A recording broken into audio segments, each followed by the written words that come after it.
Yeah, as I remember it, my Saturday nights that time would be spent in Club Cunnan na Gaeilge in the basement of Harcourt Street. It was an Irish club, still going, where Irish language people went. There was quite a lot of music and singing.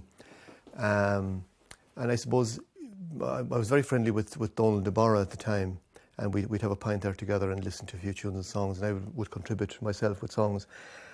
And I think the first conversation about Góilín would have started there, actually, some Saturday night.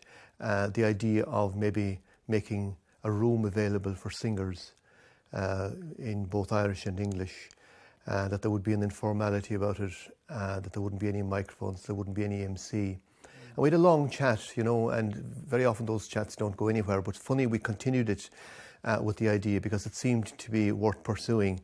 And I suppose then I would have had experience of, at the time, the clubs that I would have been most frequently at would be the Tradition Club in Slattery's, which was run by Finbar Boyle and others, and the club in Island Bridge, out by the Neptune Rowing Club, that was run by Phil Callery and Sean Garvey. And interestingly about that one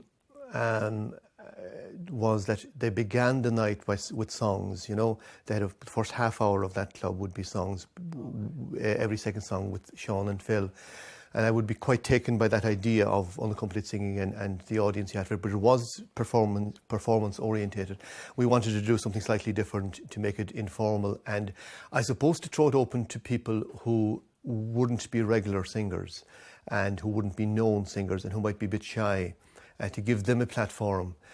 I suppose the other thing that strikes me about it, about those conversations in Harcourt Street, and that there was a great vibrancy about the Harcourt Street gathering at the time.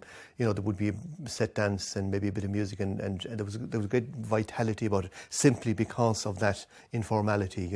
People might be called upon to give a song. And Donal and I both had begun going to Milltown Malbay around that time. I think Donal probably a good while before that, but I began going in around the time of the first Willie Clancy, around 73 or so, 74 maybe.